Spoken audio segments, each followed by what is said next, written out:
Hello! Today we're going to show you three of our latest edition, three bamboos that we've got that are of the large species or the giant species, and we bought them on eBay.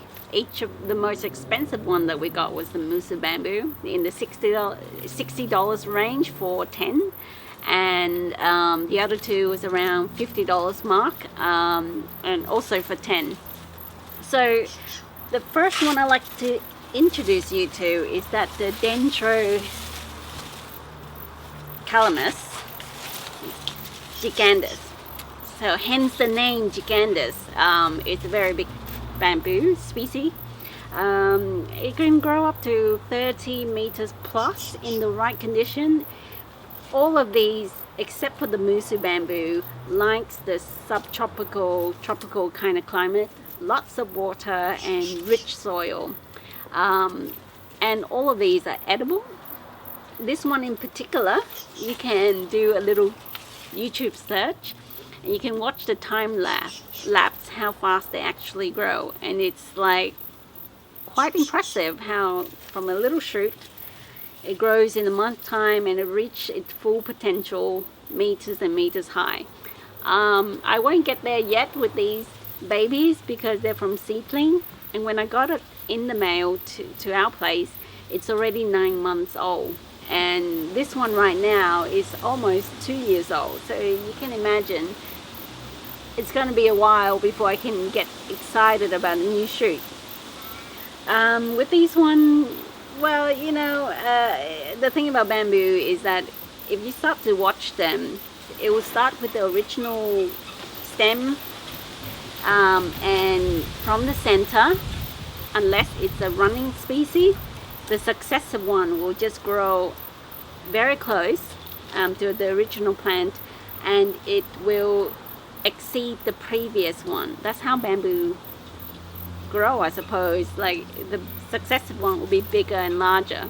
So to get to that stage, it needs to be quite mature before it can grow a meter something in a few days, or maybe a day or so, depend how, you know, the condition of the soil and the type of species that you have. So the reason why we grow lots of bamboo is because we like windbreak, or to provide windbreak for our property. And number two, food. They're all edible. Number three, for construction, because I would love to have a QT for myself in the future and to become a hermit. That's really my main aim. And number four, maybe like for growing stage construction in the garden, when you want to create like a trellis or just to stabilize the trees. Bamboos is really great for that. So that's the reason why we like really big bamboos. The second one that I bought at the same time is the Musa Bamboo, and these here, they're a little bit smaller, but in leaves are smaller, but you know, they love to run, and the successive one, I've noticed they jump out further away from the original plant, and with the original plant it will die off. That's just what it is.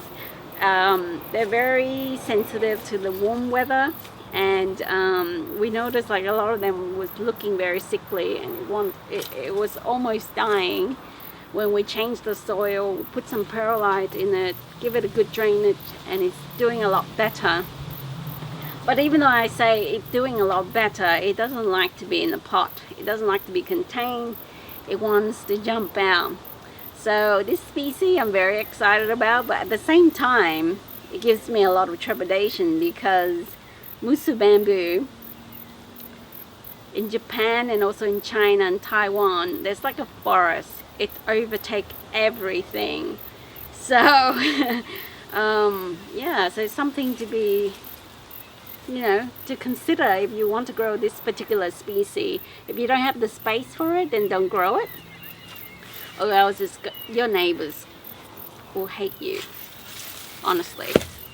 Unless they're a bamboo lover like you, I wouldn't suggest you grow them.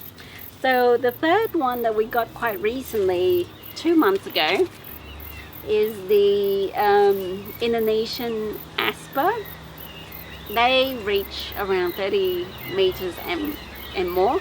They like to be in the tropic or subtropic environment, and oh, nature is singing. Wow. All right. Isn't that great?